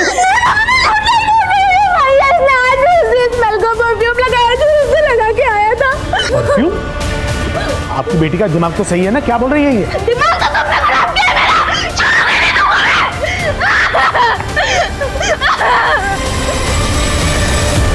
आराध्या कह रही थी कि उसे उस आदमी का चेहरा तक भी याद नहीं है जिसने उसके साथ बलात्कार किया था, और अब परफ्यूम की स्मेल की दलील देकर एक एसएसपी पर गंभीर आरोप लगा रही थी। क्या यह आराध्या का कोई भ्रम था या फिर उसके आरोपों में वाकई कोई सच्चाई थी? लेकिन उसके आरोपों ने पुलिस महकमे में हलचल पैदा कर दी थी, क्योंकि ये बातें न्यूज चैनल्स की हेडलाइंस और अखबारों की सुर्खियां बन चुकी थी। इन आरोपों से पुलिस डिपार्टमेंट की काफी बदनामी हो रही थी। इसके बाद एसएसपी अजीत सिंह ने अपने पद से खुद ही इस्तीफा दे दिया और अपने ही खिलाफ जांच का समर्थन करने लगे। मेरी 30 साल की सर्विस में मैंने खुद ने 30 से ज्यादा रेप केसेस सॉल्व किए हैं। मैं चाहता हूं कि इस केस की पूरी इंक्वायरी हो। मुझे लगता है कि उसकी दिमागी हालत ठीक नहीं है, और जहां तक उस लड़की का सवाल है, या तो वो किसी के बहकावे में आकर मेरी छवि बिगाड़ने की कोशिश कर रही है। सर, ये अजीत सिंह तो बहुत काबिल ऑफिसर है। तुम कैसे जानते हो अजीत सिंह को? दरअसल 5 साल पहले जब मैं आदिल सर के साथ काम कर रहा था, उस वक्त इनसे मुलाकात हुई थी, और सर तब इन्होंने एक बहुत बड़े सेक्स रैकेट का पर्दाफाश किया था, और अभी खुद रेप केस में फंसे हुए हैं। स्ट्रेंज। उस दिन तो तुम्हें किसी आदमी का चेहरा भी याद नहीं था, और आज तुम कह रही हो कि अजीत सर के परफ्यूम की स्मेल रेपिस्ट के परफ्यूम की स्मेल से मिलती है। पर एक जैसा परफ्यूम तो कई लोग इस्तेमाल करते हैं। अब इन बातों से तुम्हारे दिमागी हालात पर सवाल उठेगा कि नहीं? देखिए, अगर मैं आपको पागल लग रही हूँ तो मेडिकली प्रूफ करके दिखाइए। पहले मेडिकली ये तो प्रूव हो जाने दीजिए कि तुम्हारा रेप हुआ है। तो आप मुझे झूठा साबित कर रहे हैं? झूठ और सच तो सबूत साबित करेंगे। अब आते हैं तुम्हारी स्टेटमेंट पे। उस सुबह जहां तुम ऑटो का वेट कर रही थी, वहां कोई भी सीसीटीवी नहीं है, तो किसी बात का कोई प्रूफ नहीं है, और तुम्हें याद नहीं है कि तुम उसके बाद गई कहां। लेकिन सर, मुझे ये तो याद आ गया है ना कि उस दिन एक ब्लैक कार आई थी, और उस कार में कोई था जो मुझे लिफ्ट के लिए पूछ रहा था। वो कार से उतरा और मुझे अपने साथ लेकर गया, और मुझे पता भी नहीं चला। अब तुम ये कहोगी कि उस ब्लैक कार में अजीत सर थे? नहीं, वो आदमी कोई और था। मतलब कार में तुम्हें कोई और लेके गया, और तुमने रेप का इल्जाम अजीत सर पे लगाया? क्योंकि उस दिन कमरे में अजीत सिंह ही था, और वो कार में कोई और था, और वो कार वाला ही मुझे बेहोशी की हालत में उस कमरे तक लेकर गया, और शायद वापस मुझे वहीं छोड़ दिया। पहले तो तुम्हें एक आदमी भी याद नहीं आ रहा था, अब दो याद आ रहे हैं। तुम्हारा रेप एक आदमी ने किया है, दो ने? एक ने, और वो एक आदमी अजीत सिंह है जो उस दिन उस कमरे में था। कहाँ था वो कमरा? कौन सा होटल, कौन सा लॉज? कुछ कह नहीं सकती। उस दिन तुमने बताया था कि तुमने बियर पी रखी थी। ऐसे कितनी बियर पी थी कि जो तुम्हें होश नहीं था? शायद 2। और यही बात मुझे भी समझ नहीं आ रही है कि 2 बियर में मुझे इतना नशा कैसे हो सकता है। मतलब कोई और था वहां जिसने तुम्हारी बियर में नशीली दवाई मिलाई थी? मुझे भी ऐसे ही लग रहा है कि मेरी बियर में नशे की गोली किसी ने पार्टी में ही मिलाई थी। अगर ऐसा था तो पॉसिबल है कि वो शख्स जिसने तुम्हारा रेप किया है उसी पार्टी में मौजूद था। आराध्या अपने गुनहगारों के बारे में कितना जानती थी ये अब भी साफ नहीं था, लेकिन उस पार्टी वाली रात की आराध्या से जुड़ी एक एक एक्टिविटी का पता किया जा रहा था। जैसे वो उस पार्टी में किस ऑटो से गई थी, किस टैक्सी से वो अगली सुबह अपने घर पहुंची थी, और इनके बीच में वो काली कार किसकी थी जिसने उसे लिफ्ट दी थी, वो कमरा कहाँ था जहां उसके साथ बलात्कार किया गया था। हाँ सर, उस रात मैं पार्टी में मौजूद था, लेकिन जब मैं वहाँ से निकला तब आराध्या वहीं पे थी। वो नैना और अपने फ्रेंड्स के साथ ड्रिंक्स कर रही थी। उसके बाद क्या हुआ कुछ नहीं पता मुझे। सर आराध्या तो पार्टी में भी नहीं आने वाली थी। क्यों?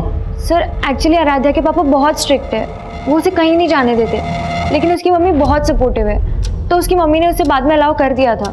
ये आराध्या पार्टी बनने से तुमसे पहले चली गई थी या बाद में? सर वो पहले ही चली गई थी, लेकिन हाँ सर मैंने बाद में अभिनव को उसके पीछे जाते हुए देखा था। ये अभिनव कौन है? सर अभिनव आराध्या का बॉयफ्रेंड है। हाँ सर, उसने मुझसे ब्रेकअप किया था, लेकिन सर उसने मुझ पर कोई भी रेप एलिगेशंस नहीं लगाए। लेकिन तू उसके पीछे तो गया था, शायद किसी को देखा उसके पीछे। सर मैं उसके पीछे गया था, लेकिन इससे पहले कि मैं उससे बात करता मेरे दोस्तों ने मुझे रोक लिया। आप चाहे तो उनसे पूछ सकते हैं। और आराध्या से तो मैं मिला तक नहीं था सर, वो पूरे पार्टी में करण के साथ ही थी। करण? सर मैं उस रात सिर्फ दूसरी बार मिला था आराध्या से सर। हाँ लेकिन सर मुझे ऐसा फील हो रहा था सर, वो अपने बॉयफ्रेंड अभिनव को जलाने के लिए बार बार मेरे पास आने की कोशिश कर रही थी सर। लेकिन सर मैंने उसे साफ क्लियर कर दिया था कि मैं अभी किसी और के साथ हूँ सर। ठीक है, तुम जा सकते हो। Thank you sir. सर उस टैक्सी वाले का पता चल गया जिसने उस सुबह आराध्या को घर पे छोड़ा था। हाँ साहब, उस सुबह मैंने इस लड़की को एमजी क्रॉसिंग रोड से इसके घर सुंदर नगर छोड़ा था। ये लड़की कह रही है इसके साथ रेप हुआ था। उस दिन जहाँ से इसने तुम्हारी टैक्सी हायर की थी, ये फुटपाथ पे बेहोश पड़ी थी। तुमने देखा था इसे बेहोशी की हालत में? नहीं साहब, मैं तो खुद अपनी टैक्सी में सो रहा था। इसने खुद मुझे जगा के मेरी टैक्सी हायर की। और इसके साथ क्या हुआ क्या नहीं हुआ साहब, वो तो मुझे नहीं मालूम। क्या रंग है तेरी टैक्सी का? साहब सफ़ेद है।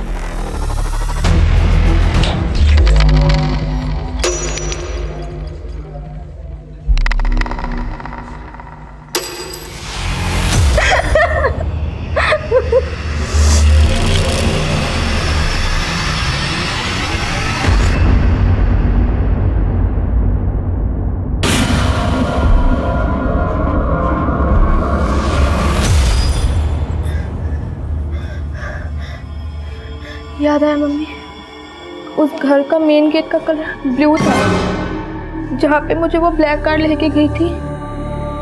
Blue colour? पर बेटा पुलिस ने कंफर्म किया है अजीत सिंह के बंगलों का मेन गेट ब्लू कलर का नहीं है।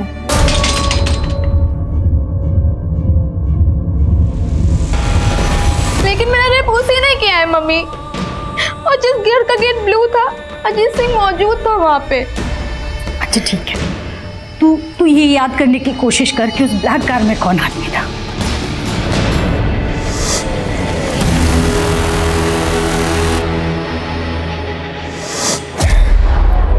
याद आया कौन था ब्लैक कार में? आराध्या, अब तुम कभी प्रूव नहीं कर पाओगी कि अजीत जी ने तुम्हारा रेप किया। मतलब अब आप वो कर रहे हैं जो वो आपसे करवा रहे हैं। अब तुम मुझे समझाओगी मुझे क्या करना चाहिए और क्या नहीं करना चाहिए? सर नाराज मत होइए, बच्ची है, नादानी में बोल गई है। नादान? बहुत पहुंची हुई चीज है ये। टेबल टेनिस कंपटीशन में नॉमिनेशन के लिए आराध्या की सिफारिश लेकर तुम गई थी अजीत जी के पास, क्योंकि वो तुम्हारे फ्रेंड की जान पहचान के हैं। सुहासिनी जी, मैं ऐसी कोई सिफारिश नहीं करूंगा। आपकी बेटी को क्लब में फ्री ट्रेनिंग दिलाने के लिए मैंने सिफारिश कर दी थी, लेकिन वो कंपटीशन में सिलेक्ट होगी या नहीं ये सिर्फ उसका गेम डिसाइड कर सकता है, मैं नहीं। बात नहीं बनी तो बदनाम करने की कोशिश की। तो क्या कह रहे हैं आप सर? उस रात आप अपनी बेटी को पार्टी में नहीं भेजना चाहते थे ना? जी सर, लेकिन तुम्हारी बीवी ने भेजा जबरदस्ती, क्योंकि नहीं भेजती तो ये खेल कैसे रचती? खेल तो मेरी बेटी की जिंदगी के साथ हुआ है सर। आपको पता है उस दिन वो काली कार में कौन आया था, कौन इसको लेकर के गया था? करण सिंह, अजीत सिंह का बेटा। लिफ्ट चाहिए क्या तुम्हें? तो अपनी दलील को पुख्ता करने के लिए अजीत जी के बेटे को फ्रेम कर रही हो तुम। कोई नहीं सुनेगा तुम्हारी कहानी। मतलब मेरा रेप आपको अब कहानी लग रही है? बहुत कहानी है तुम्हारे पास। मेडिकली प्रूव हो चुका है कि तुम्हारे साथ कोई जबरदस्ती नहीं हुई, और सेक्सुअली एक्टिव तो तुम पहले से थी ना। क्या कह रहे हैं सर आप? कुछ भी बोले जा रहे हैं? पूछो अपनी बेटी से, अपने एक्स बॉयफ्रेंड अभिनव के साथ इसके फिजिकल रिलेशन थे या नहीं? सच क्यों नहीं बोल रही? हाँ, बन गए थे अभिनव के साथ मेरे रिलेशन, लेकिन 19 मार्च की सुबह मेरा रेप हुआ था और अजीत सिंह ने ही मेरा... वो उस दिन इंदौर में थे ही नहीं। मैं वहां नहीं था जहां उस लड़की का रेप हुआ, बल्कि मैं यहाँ से 300 किलोमीटर दूर भोपाल के नुसरतगंज में था। एक शादी अटेंड कर रहा था, मेरी भतीजी की शादी। शादी की फोटोग्राफ है, इसमें मैं ठीक से नजर आ रहा हूँ, देखो।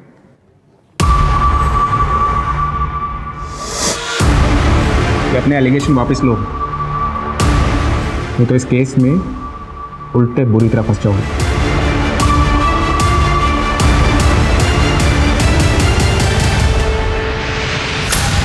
कहाँ गायब था कल से? वो अपन तेरी ये आवारागर्दी बंद कर दे। अगर तेरे खिलाफ कुछ भी साबित हुआ ना, तो सबसे पहले मैं तुझे अंदर करवाऊंगा।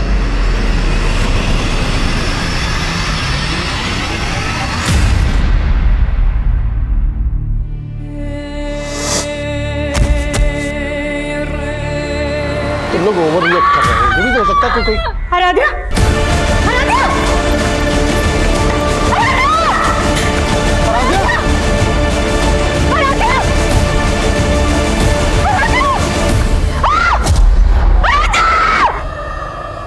आराध्या की मौत हो गई थी और जल्द ही मीडिया इस मामले को आत्महत्या का रंग भी देने लगी। मेरी बेटी इतनी कमजोर नहीं थी, वो आत्महत्या नहीं कर सकती है। उसको तो हाइट का फोबिया था, ऊंचाई से नीचे देखते ही उसको चक्कर आने लगते थे, तो फिर वो खुद कूद कर अपनी जान कैसे दे सकती है? उसको जरूर किसी ने धक्का दिया था, उसकी हत्या हुई है। मैं इस केस में सेंट्रल इन्वेस्टिगेशन एजेंसी की जांच की मांग करती हूँ। आराध्या की मां द्वारा की गई मांग को मीडिया ने इतना बढ़ावा दिया कि आखिरकार ये मांग स्वीकार कर ली गई और ये केस इन्वेस्टिगेशन डिपार्टमेंट को सौंप दिया गया। आप लोगों का कहना है कि आराध्या को ऊंचाई से डर लगता था, इसके बावजूद वो टेरेस पर अकेले गई। क्यों गई होगी वो टेरेस पर? सर ऐसे ही गई थी, लेकिन कभी भी वो मुंडेर के पास नहीं जाती थी। आप लोग कहाँ थे उस वक्त? हम सब लोग यहाँ नीचे थे और तभी अचानक से आराध्या की चीखने की आवाज सुनी और जाकर के देखा तो सर अगर आराध्या खुद कूदी होती तो फिर वो चीखती क्यों? उसको जरूर किसी ने धक्का दिया था।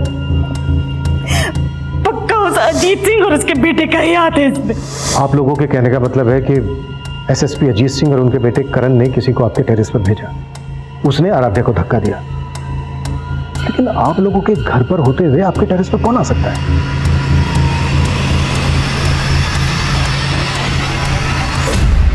सर लड़की की लाश वहां मिली थी।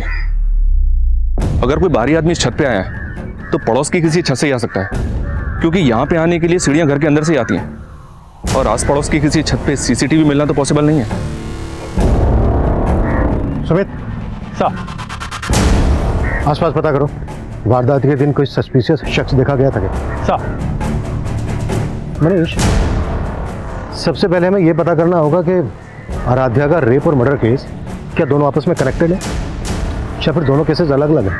लेकिन सर इस केस की इन्वेस्टिगेटिव टीम का तो यही मानना है कि आराध्या का रेप ही नहीं हुआ और मेडिकल रिपोर्ट से भी ये कंफर्म नहीं हुआ है। मेडिकल रिपोर्ट से तो तब कंफर्म होता ना जब रेप के तुरंत बाद उन्होंने आराध्या का मेडिकल करवाया होता। उन्होंने रिपोर्ट ही 4 दिन के बाद फाइल करवाई थी।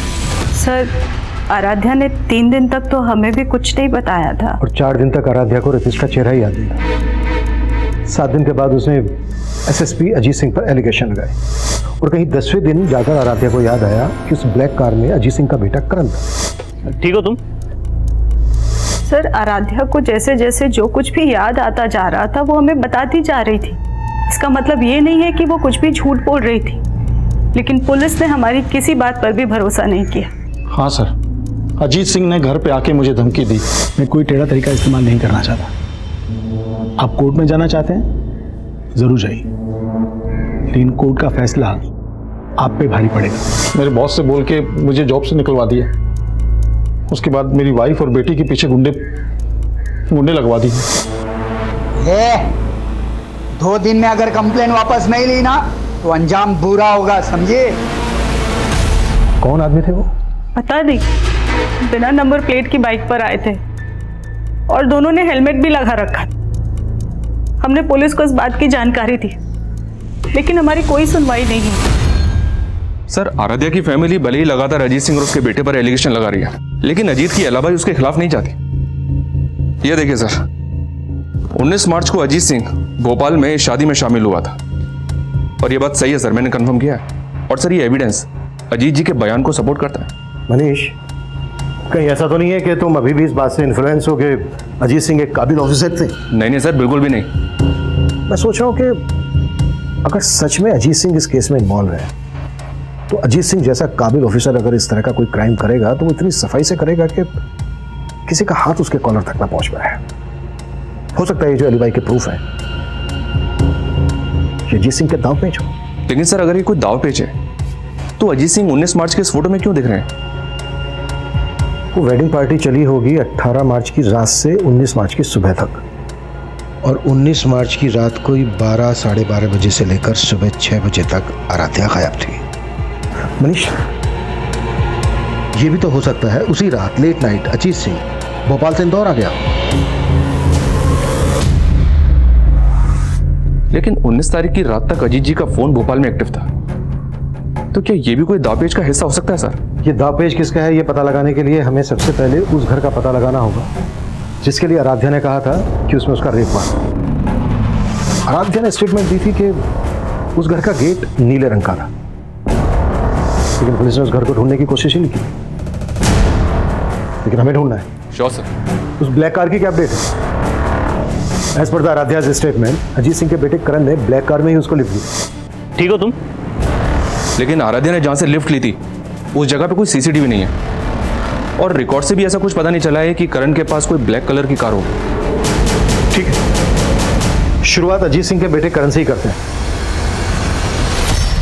बुलाओ करण को पूछताछ के लिए। सर मैं उस रात पार्टी वेन्यू के बाहर आराध्या से मिला ही नहीं सर, और ना ही मेरे पास कोई ब्लैक कलर की कार है।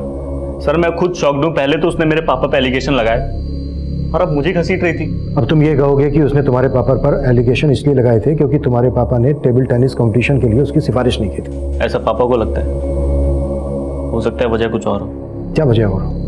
ऐसा कहना नहीं चाहिए लड़की के बारे में, पर वो मुझसे अट्रैक्टेड थी सर, वो फिजिकल होना चाहती थी मेरे से।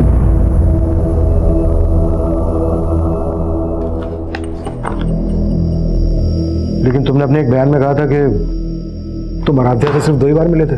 हाँ सर 2 ही बार मिला था, और सर दूसरे बार ही मुझे ऐसा सिग्नल देने लगे सर। तुम अपने गर्लफ्रेंड के साथ लॉयल हो या फिर मैं पसंद नहीं तुम्हें? एक मिनट सॉरी आई कांट। मैंने उसे साफ मना कर दिया। हो सकता है उसकी ईगो हर्ट हुई हो सर। आप खुद सोचो सर, अगर मुझे कुछ करना होता तो मैं तब नहीं करता। ऊपर से उसने ऐसा कहा कि मैं उसे अपने पापा के पास ले गया।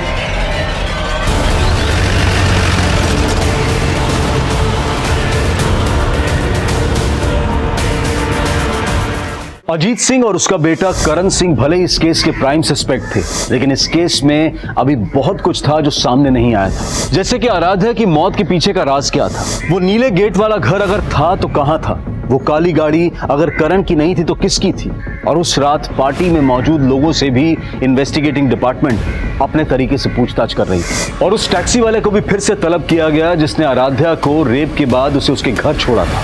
हाँ साहब मैं मानता हूँ, उस सुबह मैं MG रोड क्रॉसिंग पे था, लेकिन मैं अपनी टैक्सी में सो रहा था और मैंने उस लड़की को तब देखा जब वो मेरी टैक्सी हायर करने आई। उस वक्त हालत कैसी थी उसकी? हालत तो ठीक नहीं थी साहब, वो बहुत ज़्यादा डरी हुई लग रही थी।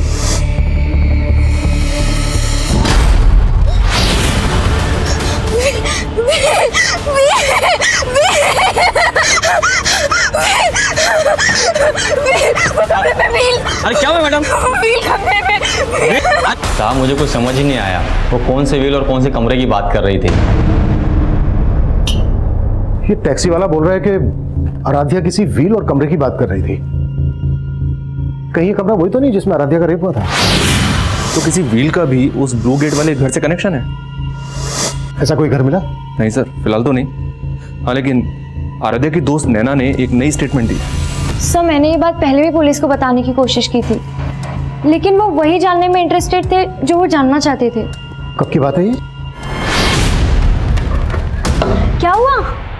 मुझे लगा वो सुपर शादा भी यहीं खड़ा था और हमें मोबाइल में रिकॉर्ड कर रहा था। सर तब तो हमने ये बात को इग्नोर कर लिया था, लेकिन आराध्या के रेप और मर्डर के बाद ऐसा लगा कि शायद इसका कुछ कनेक्शन हो।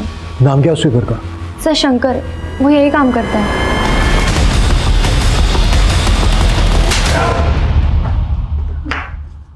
मैंने क्या किया सर? शंकर ने स्टेटमेंट दिया तेरे खिलाफ। स्टेटमेंट? कैसा स्टेटमेंट? कि सफाई के बहाने शंकर को तूने गर्ल्स लॉकर रूम के पास भेजा। पैसे दिए थे तूने शंकर को आराध्या का वीडियो निकालने के लिए। नहीं, शंकर झूठ बोले। शंकर झूठ बोले। कैसा वीडियो?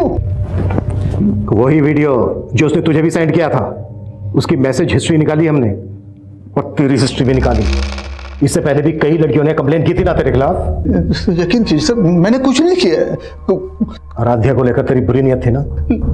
मैंने शंकर को पैसे दिए थे वीडियो रिकॉर्ड करने के लिए, लेकिन आराध्या के साथ मैंने कोई गलत काम नहीं किया सर।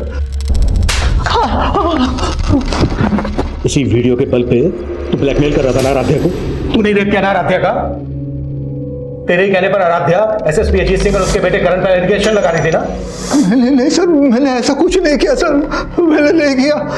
ऐसा नहीं किया सर ये सुधाकर तो वहीं का वहीं अटका हुआ है।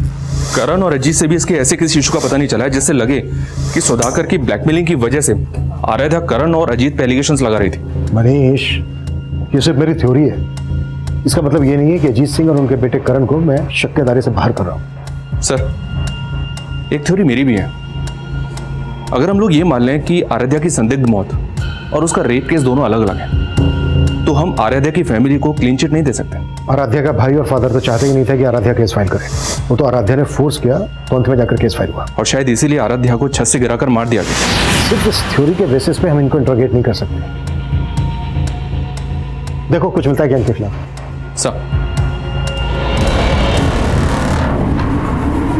अब आराध्य के पिता और भाई शक के दायरे में थे और तभी एक नई जानकारी सामने आई। आराध्या का जिस दिन मर्डर हुआ था सर, उसके कुछ दिन पहले से ये आदमी आराध्या के घर के पास मंडरा रहा था। कौन है? आराध्या की फैमिली ने तो उसको आइडेंटिफाई नहीं किया है, पर अपनी एक टीम इसकी पहचान पता करने में लगी हुई है। सर मुझे आपको एक बात बतानी थी। मेरे पास कुछ दिन पहले एक फ़ोन आया था। हेलो सर, वो फ़ोन एक लड़की का था। इस केस के बारे में कुछ जानती थी, मुझसे मिलना चाहती थी, पर केस तब तक आपको ट्रांसफ़र हो गया।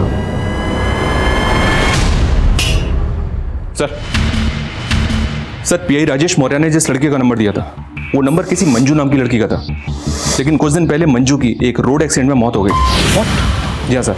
और चौंकाने वाली बात यह है कि राजेश का ऐसा मानना था कि वो लड़की उन लोगों को जानती थी जिनके प्रेशर में आराध्या ने अजीत पर रेप केस लगाए थे। अगर इंस्पेक्टर राजेश को ये बात पहले से पता थी तो उसने ये बात हमें बताने में इतना टाइम क्यों लगा दिया? Manju hit and run case Narendra Nagar थाने में आया था और जिस टेम्पो से मंजू का एक्सीडेंट हुआ था उस टेम्पो का भी अभी तक पता नहीं लगा पाए ये लोग। और सर वो लोग ऐसा मान रहे हैं कि मंजू जानबूझ के टेम्पो के आगे आई, क्योंकि मंजू के फादर ने स्टेटमेंट दिया था कि मंजू ने पहले भी सुसाइड करने की कोशिश की थी। मंजू के फादर से मिलना पड़ेगा।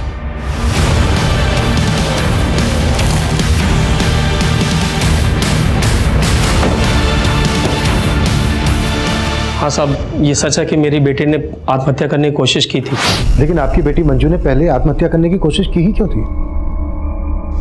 वो आदमी पापा, साहब मेरी बेटी ने बताया कि वो लोग उसे ब्लैकमेल करके उसके साथ ज़बरदस्ती करते थे साहब। मुझे अपनी बेटी पे शक था पहले कि शायद उसका चक्कर उस गाड़ी वाले के साथ चल रहा है। कौन गाड़ी वाला? क्या वो गाड़ी ब्लैक कलर की थी? जी साहब।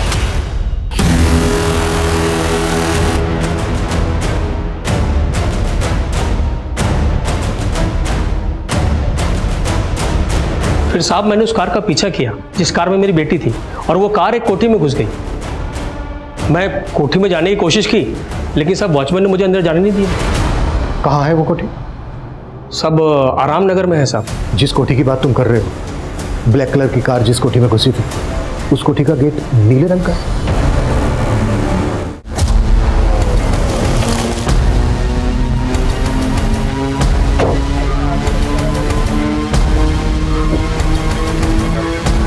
कलर चेंज कर दिया। कौन हो भाई? अरे गाड़ी में डालो इसको। अरे साहब मैंने क्या किया साहब?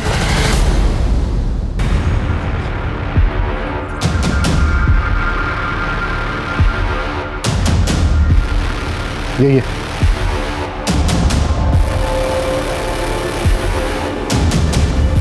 साहब मुझे कुछ समझ ही नहीं आया, वो कौन से व्हील और कौन से कमरे की बात कर रही थी।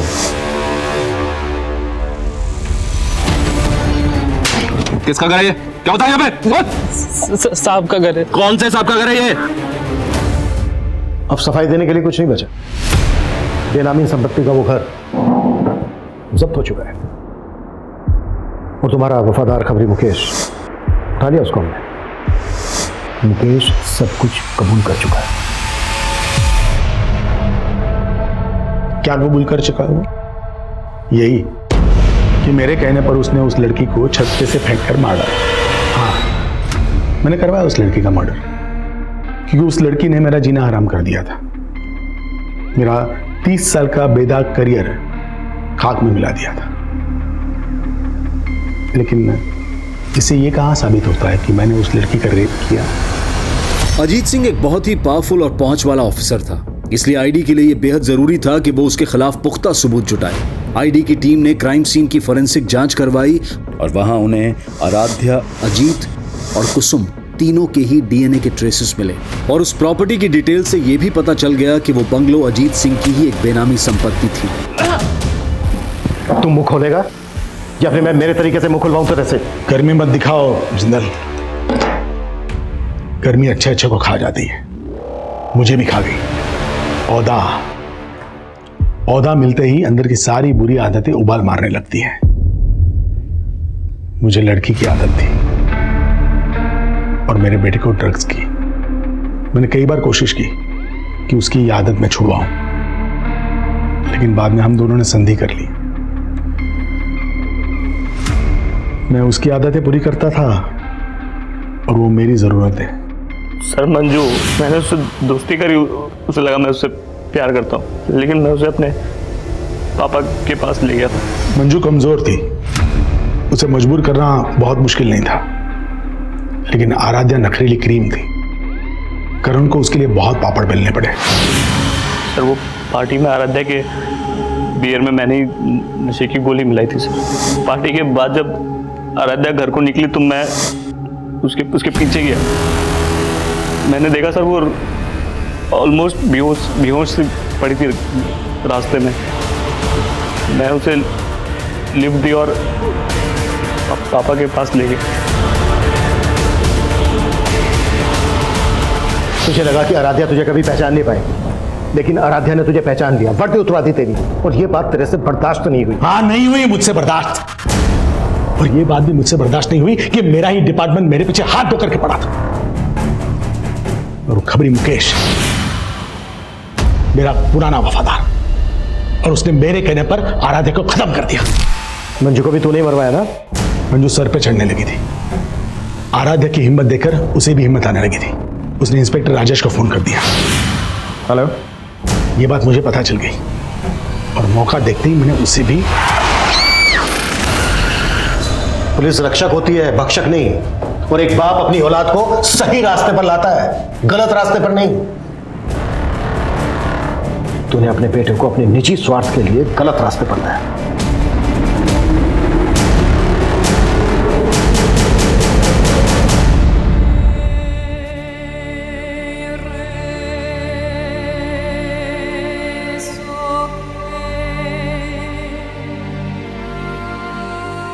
आराध्या भले ही आज हमारे बीच नहीं है, पर आखिरकार उसे इंसाफ मिल गया। कहते हैं कि पावर अक्सर इंसान को करप्ट बना देती है, और जब अजीत सिंह जैसे पावरफुल पुलिस अधिकारी इस तरह के अपराधों में लिप्त पाए जाते हैं तो समाज में अराजकता का माहौल पैदा हो जाता है। एक आम नागरिक का भरोसा डगमगा जाता है। जो सिस्टम उसके अधिकारों को ताकत देने के लिए बना हो, अगर वही सिस्टम उसे कमजोरी का एहसास दिलवाए तो समाज का स्वरूप डरावना हो जाएगा। लेकिन सामाजिक और पारिवारिक स्तर पर हमें भी अपनी सोच में, अपने ख्यालों में वो आज़ादी लानी होगी जो महिलाओं को एक दबाव मुक्त, एक अपराध मुक्त माहौल दे सके। लेकिन हमें उस सोच से भी बचना होगा जहां बेफिक्री की आदत हमें तमाम फिक्रों में जकड़ लेती है, जैसा कि आराध्या के साथ हुआ। जिंदगी शौक से जीना अच्छी बात है, लेकिन शौक पूरे करते वक्त इतने भी बेखौफ ना हो जाएं कि हमें अपने आसपास खतरे की दस्तक भी ना सुनाई दे। अब मैं अनूप सोनी आपसे विदा लेता हूं। फिर मुलाकात होगी क्राइम पेट्रोल सतर्क में एक और नए केस के साथ। तब तक अपना और अपने परिवार का ख्याल रखें, सतर्क रहें, सुरक्षित रहें और देखते रहें क्राइम पेट्रोल सतर्क। जय हिंद। इस तरह के और भी एपिसोड देखने के लिए हमारे चैनल को सब्सक्राइब करें और बेल आइकन दबाना ना भूलें।